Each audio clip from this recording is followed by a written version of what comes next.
welcome to Your Family Dog, a podcast dedicated to helping families love living with dogs. Hi, and welcome back to Your Family Dog. I'm Julie Fudge Smith, and I'm here with the incomparable Tina Spring. And today we have a return guest. As everyone knows, Tina and I love to have guests come back to Your Family Dog. And this one is my good friend, Mike Morales, Dr. Mike Morales, who is a medical instructor at the Jacobs School of Medicine at the University of Buffalo. Is that right? Did I get that right? Correct. I got it right. Pretty close. So the last time Mike was here, we talked about endocrinology issues and vaccines. And so this time I corralled him and said, let's talk about medications.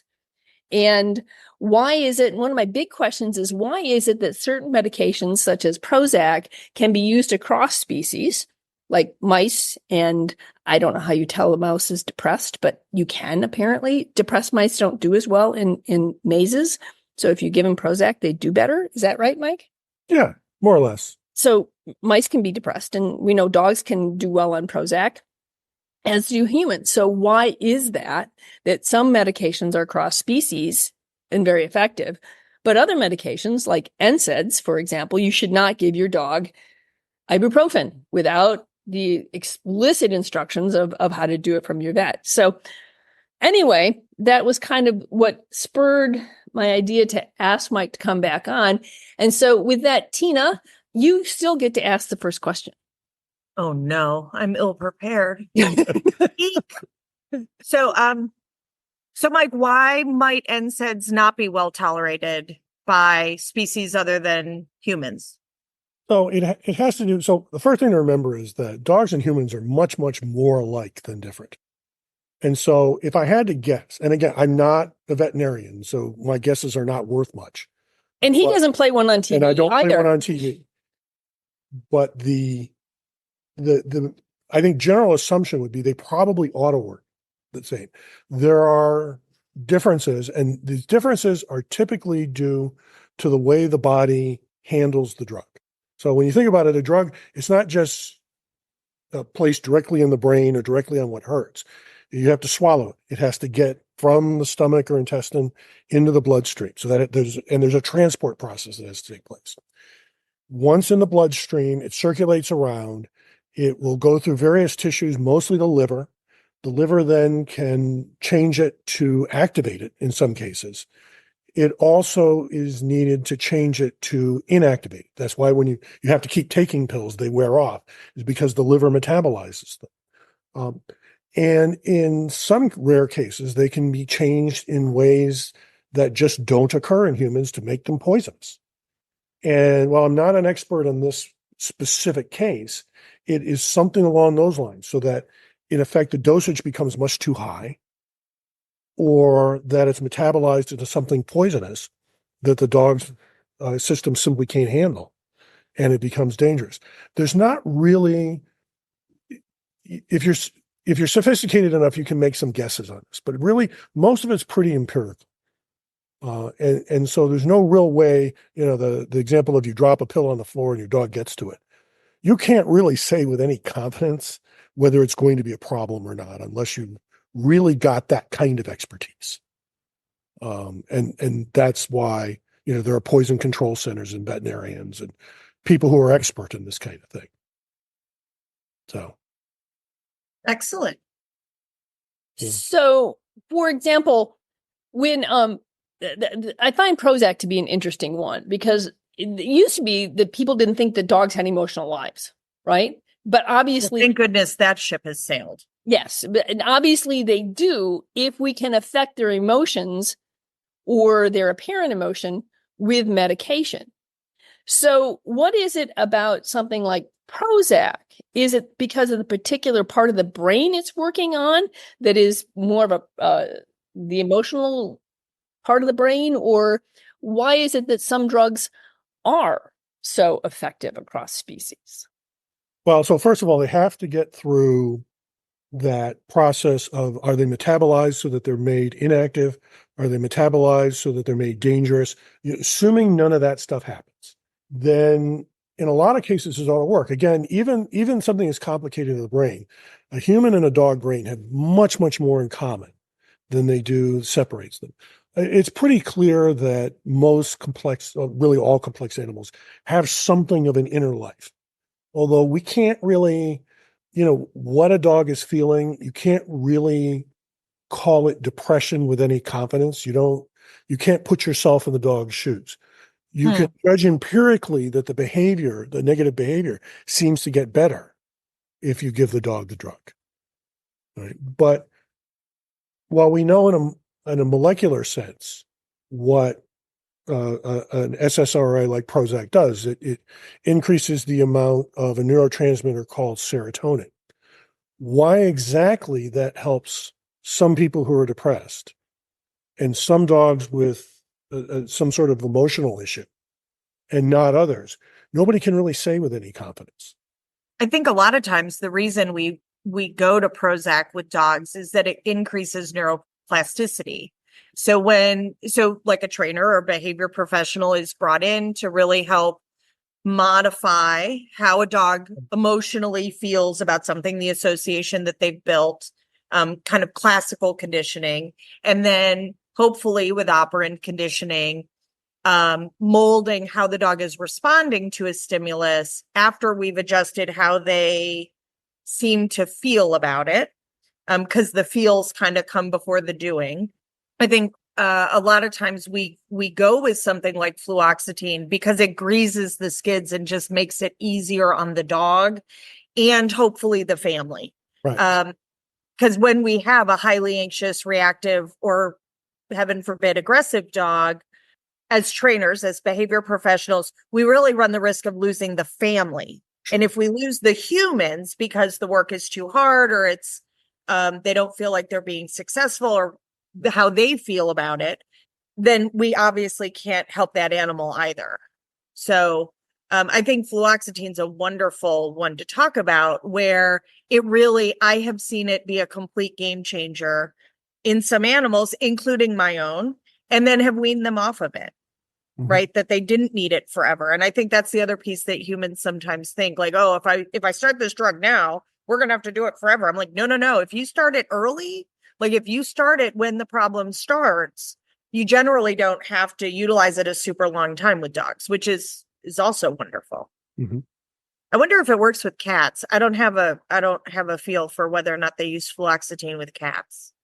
I don't know. Cats are basically aliens. So like my veterinarian is like, we allowed to talk about cats? Yeah, cats are an argument for aliens on the planet, because we need to get Dr. Lily back on, because she does do anxiety in cats. Oh, I need a name for somebody who does anxiety and aggression in cats, because I get that call all the time. I don't know why, but Leanne Lilly at OSU.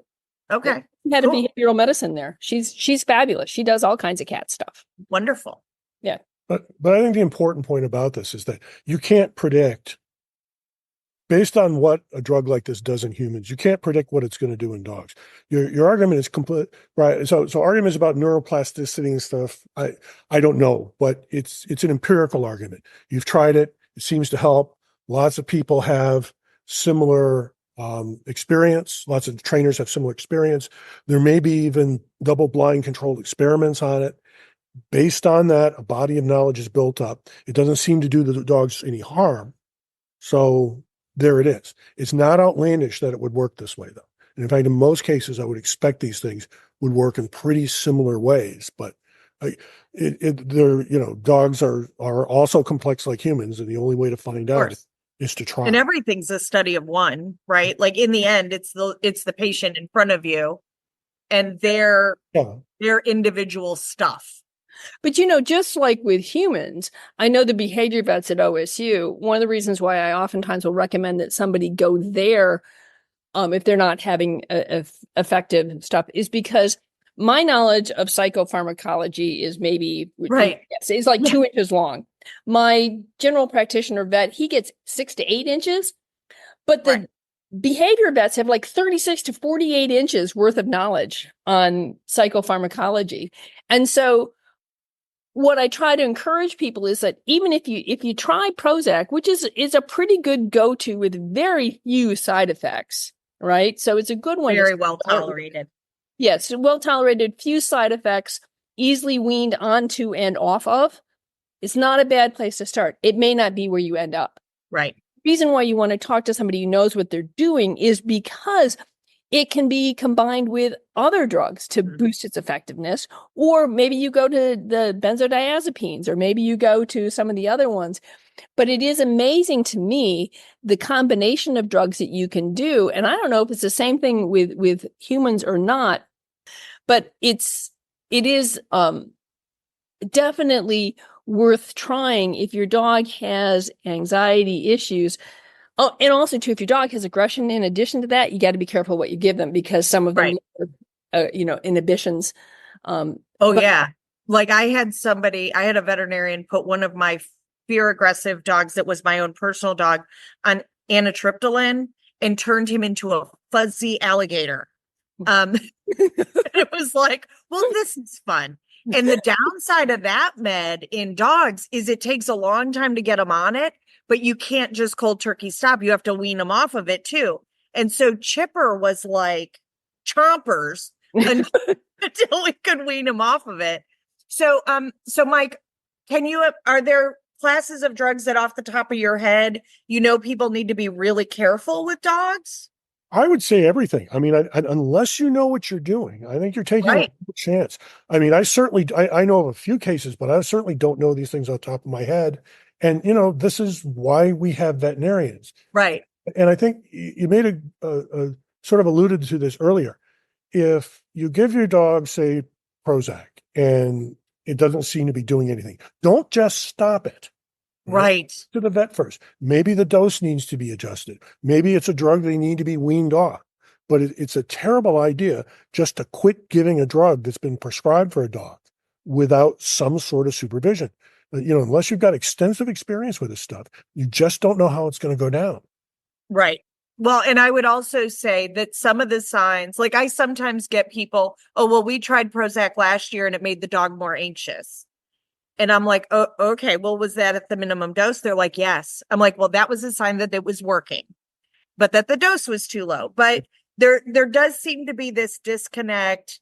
I think sometimes veterinarians, and I imagine medical doctors too, sometimes assume that the person at home is going to anticipate what to experience, and they don't really orient them always so great. So a lot of times when I have a client, I'm like, okay, if your vet wants to start them on something, call me and let me know, and I'll walk you through what you can expect to see on the handler end, and kind of what it seems to be teaching us about that medication.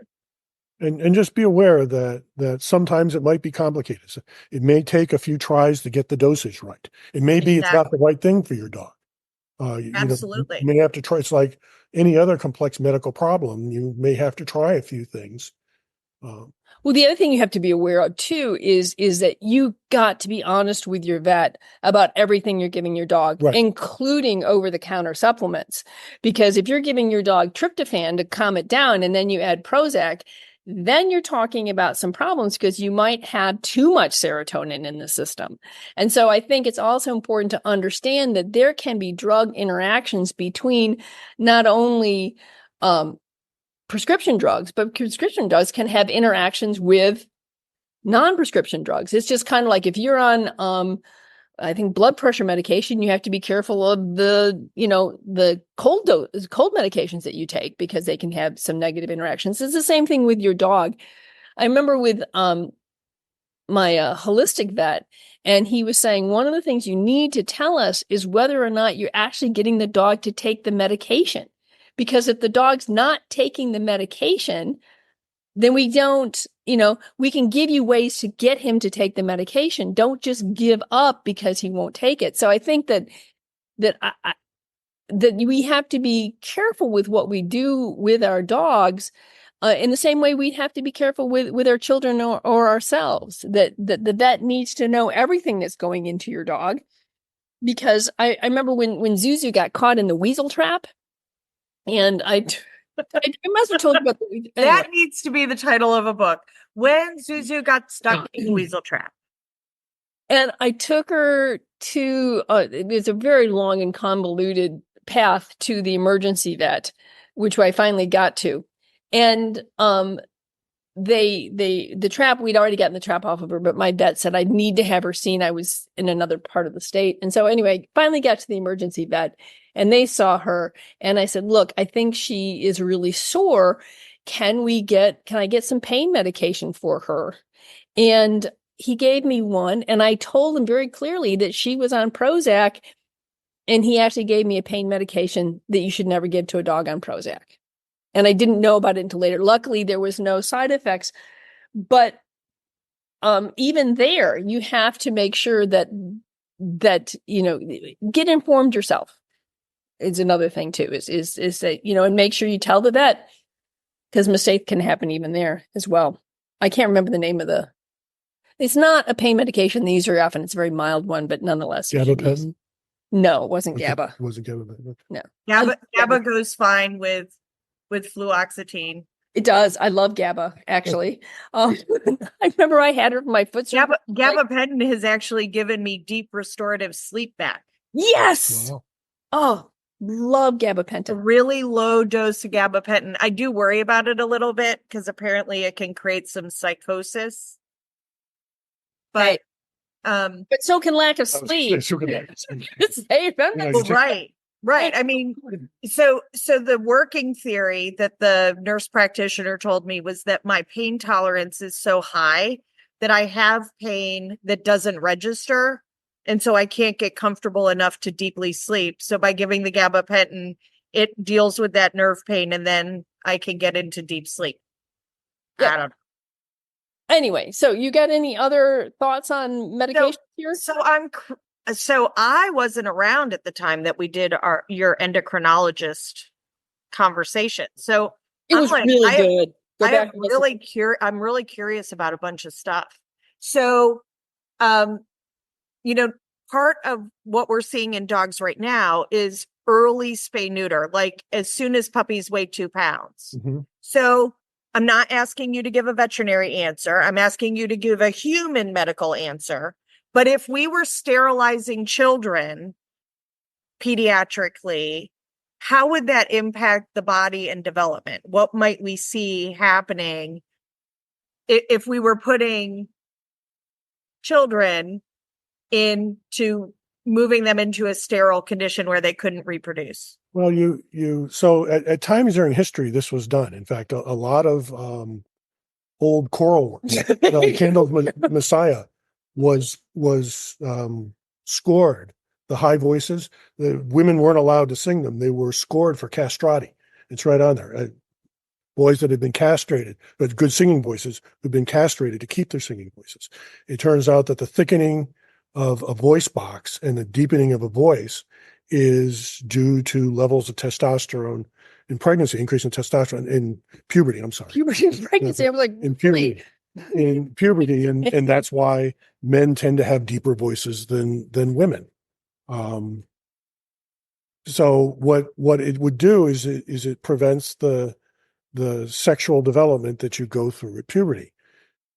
In some ways, it's well known in animals and humans, you can reduce a male's aggression through castration. What about other issues? Like, do these male hormones or female hormones, what effect do they have on other systems such as bone density, or do they have an effect as far as? So you'll tend to be a little taller because estrogens and androgens close up the growth plates during puberty. Right? Okay. Estrogens do it a lot more effectively than androgens do. That's why we've all remember from school, where in elementary school, most of the girls were, if anything, taller than the boys. And typically the tallest kids were always girls. And at puberty, this completely reverses itself. And it's mostly because the boys continue to grow for a couple of years where the girls stop. And that's due to high levels of estrogens closing up the growth plates and the long bones that keep you from getting taller. It will have a negative effect on bone density. Women who have had hysterectomies fairly early in life will oftentimes suffer from terrible osteoporosis. We know a lot better now, and so they can be treated prophylactically to try to head off some of the problems. But you've got older relatives who were treated that way. their osteoporosis could be awful. Well, that's interesting because I know they did a study with golden retrievers and early neutering of golden retrievers. And what they found was there was much more of a tendency for these dogs to develop, which would basically be ACL tears. They're not called ACL tears, but because Right. the long bone growth was too much, so that the proportion between the femur and the tibia, or the relationship between the main thigh bone and the lower bone was off, causing problems in the knees because they had been spayed early. So I think some of that's also has to do with the estrogen working on and I imagine testosterone working on tightening up ligaments at the end of bone growth. Actually, that's a little more complex. There's an additional hormone in at least human women, I don't know about dogs, called relaxin. This is why women are so much more flexible than men, and it's a very important hormone in parturition and giving birth, allowing the birth canal to expand. So it's a lot of this is part of the normal sort of maturation process there that sex steroids don't directly contribute to, I don't think. But yeah, it's you kind of make your dogs sort of perpetually children. And then you have to decide whether that's desirable or not. And the timing, I think, can be tricky. I bet. Well, we're seeing Dr. Karen Becker talks about that they're seeing a huge increase in atypical Cushing's and Addison's disease, and that appears to be linked to early spay neuter. Right. So we're trading one problem for another problem. Cushing's and Addison disease. I believe she said both, but I might be misquoting her. So Cushing's disease is where the adrenal glands produce too much of a hormone called cortisol. And Addison's is where they don't produce enough. So typically it's an autoimmune disease. So you don't usually see one or the other, but again, we're sort of wandering a bit outside my expertise here. Of course. And I'm not saying that she was seeing both in the same dog. No, you wouldn't. You wouldn't. Right. You couldn't possibly. But it's possible. I mean, so Addison especially is mostly an autoimmune disease. And I don't know if veterinarians are seeing the same things as we're seeing in humans, but autoimmune diseases in general are a lot more common than they used to be. So do you think we're just better at diagnosing them, or do you think the prevalence is going up? I think the prevalence is going up. I think that's what the evidence is pointing to. It's not, there's a lot of theories on why, but nothing. Do you think it could be nutritionally or environmental factors? Maybe. Or all of the above? Right. So genetics hasn't changed. Right. So it's got to be something along those lines. Right. But saying nutritional or environmental is there's a lot of factors there. And it doesn't really point you in a direction. Okay. But, along with type 2 diabetes, which is not an autoimmune disease, we've seen an increase in the rate of type 1 diabetes. We've seen an increase in the rate of Graves' disease and somewhat in Addison's. Hashimoto's thyroiditis is more common, and other non-endocrine autoimmune diseases are also seen to be more common. Huh. It's really interesting. That is. I don't know if that's true in dogs or not. That would be interesting to find out. Yeah. I don't know. Because I would think that if there's some sort of environmental factor, it would be affecting more than just one species. If it's, sort of a global environmental factor as opposed to. That would be curious, wouldn't it? If you saw if you had a way to report not just human medical changes in a community, but also companion animals. Yeah, that would be very interesting to see. There's pretty limited data on that kind of thing. I imagine it would be difficult to compile. Yeah. So one of the questions I had for Mike too was when we were talking about drugs, I said, do males and females metabolize drugs differently? Do certain drugs affect males and females differently? And that was an interesting question. You want to give her a little? Yeah. I mean, the short answer is yes, a bit. Again, though, it's one of these things. You're not giving drugs to a population. You have to study them that way, but you're giving drugs to an individual, and just like in a room of adults, you would expect the men to be the tallest. You wouldn't be shocked if a woman was the tallest. And I mean, empirically, we know this happens. And so while there are some factors to keep in mind about the way different sexes metabolize drugs, specific drugs, it's hard to make general statements. A lot of drugs, you just have to work with your physician to find the right dose. I mean, we all want it to be kind of push button where they, especially the docs. I'm prescribing you this, you will take it, you will get better. But alas, it frequently, and that's what we all want, but alas, it frequently doesn't work that way. Okay. So you had any other endocrine questions? Because that's really his. I don't know. I wasn't really prepared. I just sort of sprung an endocrinologist on you at the last minute. So what kind of things that are outside of the body influence the endocrine system? Well, there's a lot of things. I mean, there are a lot. So one of the problems with the environment and the endocrine system is that hormones are in the bloodstream at incredibly low concentrations. And we can get away with this because the receptors for those hormones bind them so tightly. But what that means is that chemicals in the environment that are there at fairly high concentration, things like phthalates and plastics, can interfere with endocrine receptors in ways that are not entirely apparent. And I think this is a huge coming issue. Nobody really wants to deal with it. But it's clear these things are happening and that we're going to have to find some way to deal with it, but it's going to be enormously complicated. There are tens of thousands of chemicals in the environment now that weren't there before the Industrial Revolution. Very few of them have been studied in this regard. And what ones are ones to worry about, what ones aren't. But we know, for example, sexual development can be completely short-circuited by environmental factors. Because as you develop, a fetus starts off indifferent. As it develops into a male or a female, it starts off with the same genotype. But as it develops along a male or female line, it starts to happen around 8 weeks. That endocrine factors can completely change that. And sometimes they're natural, they're as a result of a natural disease process, but they can be environmental too. And something that nobody really knows what to do about. It's a tough question. So there's that. And there's probably other things out there as well, but. So what you're saying is that some of these chemicals that are in the environment may have a similar enough molecular composition that they will go into those receptors that are designated for hormones because they're similar enough that they would be picked up by the body as a hormone, even though they're not. Yes. Okay. Wow, you're really good at this. Thank you. Okay. Well, Mike and I were biology partners together in college. We died how many? Many years ago. Yes, we cannulated a rat together, and we measured the oxygen uptake of a gerbil together. Anyway, so this goes back. That sounds fascinating.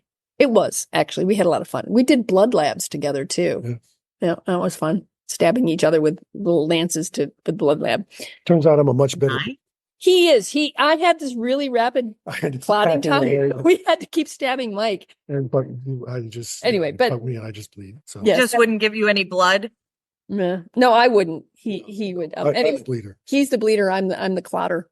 Anyway, you're the clotter. I'm the clotter. But anyway, so be that as it may, that's sort of an odd aside. So what happens then if an environmental chemical is now bound to one of your endocrine sites, to a hormone site? Does it get released, or are we now then not able for then the natural hormone to be taken up by the body? It's complicated, but in most cases it'll get released. Mm-hmm. I mean, so your body has a system for handling foreign chemicals. And, again, it's the liver detoxifies things. It works better on some chemicals than other chemicals. If depending on how the molecule interacts with the receptor, your body may be able to compensate by releasing hormone. Okay. It's hard to tell without knowing any specifics. Okay, so where are most of these endocrine hormone receptors? Are they in the brain or are they in a variety of parts of the body? The left earlobe. Yeah. I hadn't really considered the left earlobe, but no. Have you looked there? No, we pretty much stick with the right. We stick with the right. Right. Like, is that why children pull on their earlobe? No. No, every cell in the body has receptors for hormones. Oh, okay. Okay. Oh, okay. Not every hormone, but yeah, hormones affect every tissue in the body.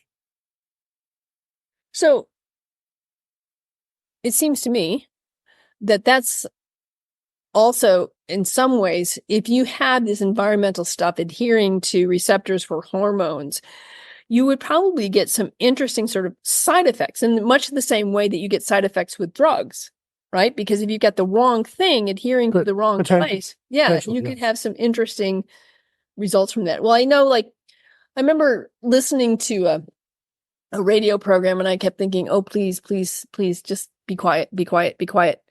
And the guy was saying, he said, I don't understand that when you take like an aspirin or a Tylenol or whatever, and, how does it know where to go? How does it know?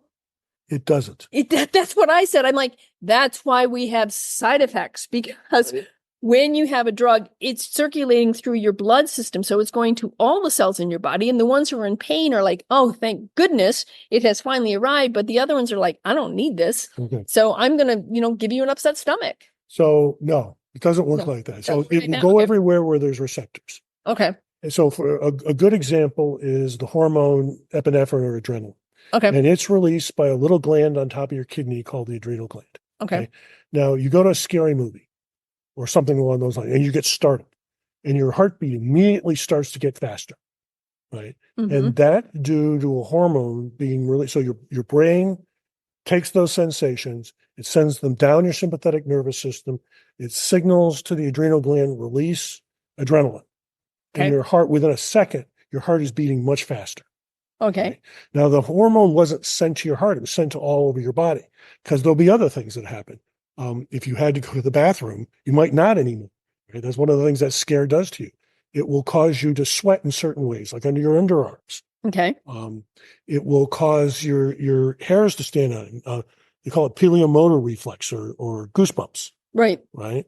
And it causes other physiological effects. These effects occur because these tissues have receptors for that hormone. The hormone in no way knows where it's going. Okay? These effects stop really quickly. So as you get over the fright, your heart slows down. And that's because the hormone is consumed. Your body metabolizes the hormone and gets rid of it and gets ready for the next fright. But a lot of times it doesn't even have to happen. So if, the guy jumps out from behind the curtain and cuts up someone with a chainsaw or something like that, right? Your heart starts beating faster. The next time you see a guy behind the curtain with a chainsaw, your heart will start beating faster on its own. Your brain has learned that stimulus, sends the warning down the sympathetic nervous system, which releases the adrenaline to get you ready for, a presumed attack by a guy with a chainsaw from behind the curtain. Oh. Sleep well. So that's interesting, because I want to say that they took Buddhist monks who were at the highest level of the meditative process, like they were the highest evolved in that program. And they compared and contrasted them with more typical walk of life people. And what they saw was that didn't happen with the monks. That their brain, their body does not respond to pain until it happens. Even if they've had, you stab their finger with a pin, until the actual pain receptor goes off, they don't have a response. And the next time, 20 minutes later, you go to stick them with a pin, they don't anticipate the pain. It was a really interesting, and I don't, for the love of me, remember where I heard that. I want to say it was like a podcast about the brain. Yeah, they were talking about the things that meditation changes. Yeah, and that can happen. I mean, I bet if you had a strong enough stimulus that they would have some response. Oh, of course. I but- assume if but, someone yeah, came no, at a you can Buddhist learn monk to with a modulate. chainsaw. Right. No, you can learn to modulate that sort of stuff. Yeah. Um, Well, so- and now I've always understood, and I could be wrong, so maybe you can correct me on this, is if you have an adrenaline spike, okay, something happens and your adrenaline spikes and you have this whole response, your body is much more primed for the next release, right? Doesn't adrenaline, it will get out of your system, but doesn't it take a while for your body to reset, so that if you have, for example, if a dog has had an aggressive experience and they've released adrenaline and a variety of other chemicals, right? 20 minutes later, they may be down, but they're higher than their resting stage, so that they're more likely to be reactive. Yeah. So on the time course of 20 minutes, it's a different thing. So adrenaline is effectively a stress hormone. And when you hear about stress hormones, these things are our friends, right? Adrenaline is released to help us manage situations, Right. Immediate situations. There's also cortisol, which is a slower release. Okay? And that is there, again, people associate it as a bad thing, but it's our friend. It helps us manage stress. People who can't make cortisol will quickly die. It's a real medical Oh, my emergency. goodness. Yeah. Okay, so, and one of the things cortisol does is it helps us make more adrenaline. Oh. Okay. So a dog that is constantly under stress will have high cortisol levels, right? And that's a biological strategy to manage the stress. But you might get a lot of really quick reactions from it, because constantly being in a stressful situation, and again, we're all kind of here to be wild animals in a way, right? If you are a wild animal and you're constantly being preyed upon or in danger, you need to have these reactions to survive. We are now, both of us, more or less domestic, and these things can manifest themselves in negative ways. Okay. And this is why, a dog constantly under stress will tend to have these hair trigger reflexes. It's because they have a high production of adrenaline. Yes. In response to their high level of cortisol. high level of cortisol. Yeah. So, which is why, like our horse that had Cushing's, right? He had all kinds of side effects from the high levels of cortisol, Right. but he was much more reactive than he had been into. So, but his hair, they had horses with Cushing's have a hard time shedding their winter coats, and they tend to get very thick curly coats, and so there's all these sort of side effects to having something like that. So I need to get you a T-shirt that says "Cortisol is my friend." Okay. I heard a news report that they were talking about that if you don't wake up hungry in the morning, that your cortisol levels are high. And I thought, oh, well, that's been going on since I was a kid. Like, I have never been a breakfast eater. I'm like, please, no, I don't want to eat breakfast. And I was like, dang it. Stupid cortisol levels. Yes, but you had a very stressful childhood. Yes. But that kind of true. thing goes away. If it doesn't, it manifests itself as Cushing's. And cortisol levels naturally go up and down during the day, and they're at their highest in the morning for reasons that are not entirely apparent, at least in humans. I don't know if dogs follow the same. I imagine they do. Same sort of circadian path. Is that why Zuzu gets me up at 5:15 every morning for breakfast? Oh, that's just because she loves you so much. Oh, okay. And because you feed her breakfast when she does it. And she has you well trained. Yes. I'm hungry now. You will feed me. And it works. Yeah. But right? I'm usually getting up at that time anyway. So, so you're not really complaining. A little. I just as soon sleep till 6, but I will get up at 5:30. So it's really cute. Like in puppy class today, earlier in the week, they were talking about that their puppy wakes them up earlier and earlier and earlier. Right. And the puppy's getting older. And I was like, well, it's a lab. And I was like, well, when you get them up, do you take them out and then immediately feed them? And they're like, yes. And I was like, that might be why you're getting up earlier and earlier. He's adding a 5th meal. Extra breakfast. Like, this is handy. Let me wake them up. Well, it depends. If they wake me up anytime before 5, they can go out, but there's no food. No food. Not until. Pet sitters must love you. I pay them really well. So, they do So the actually. answer I is don't know. I'm at an age like I get my best sleep in the first thing in the morning. So I'm like, no, please don't make me get up at 5:30.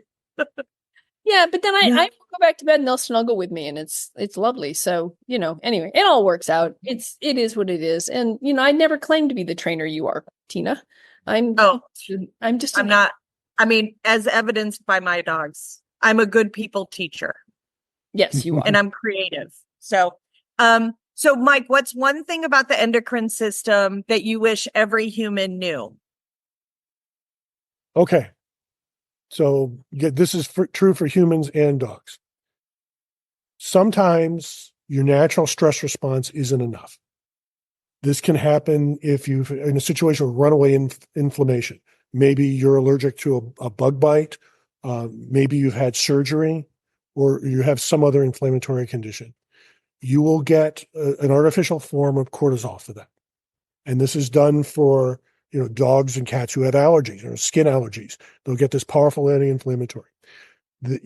We need it because we're not making enough. We can't make enough. So you get it at a much higher dose. The problem and these drugs work, they're great drugs.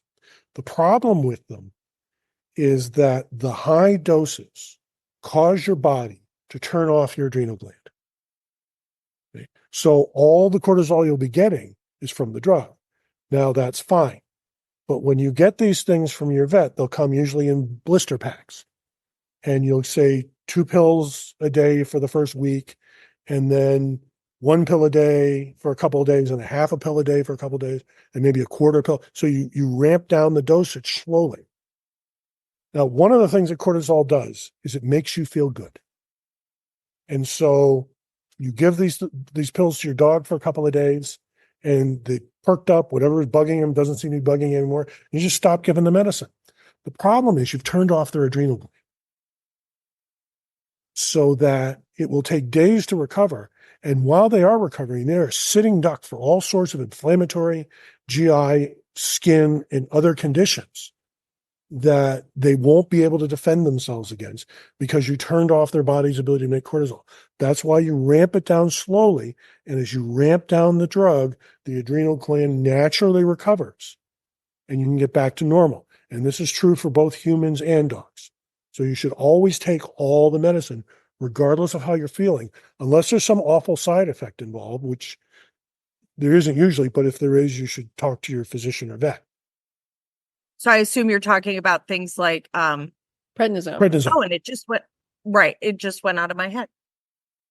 That's Cortisone. okay. You're of an age that's allowed to happen. Yeah, it happens to me too. I should have said prednisone up front. I was like, there the word goes. Yeah. Byword. Yes. Byword. Knowing you. Yes. It'll come to me when I don't need it at 3:30 in the morning. Yes. Yes. And you don't know how much fun it is when the word goes goodbye and you're lecturing before 200 medical students. And it's like, I'm just going to have to dance. It happens once a year with some word. Last year it was proximal tubule, something in the kidney. And I just had to dance around it for the rest of the lecture. You didn't have a student come up with it? Like pop quiz. No, chances are describe this. I'm going to dance all around it and you're going to give me the word. Chances are they weren't paying attention. That's true. They weren't paying attention anyway. Well, that's a little scary. Yes. That's right. Especially the thing is, we're talking medical students. We're not talking history students. It's really okay if you missed the date on the Battle of, Mercy Valley or whatever. Lives are not on the line. But, it might be if you're talking about prednisone. It's a reiterative process, and the important things that get taught a lot, and then they see them in the clinic, and it's a process. Missing one lecture is probably not going to make you a bad doctor. It's not going to make you a better one. No. So anyway. Well, it depends. If the person can't think of the word. Yeah. No, kidding. Just teasing. Okay. All right. Not serious.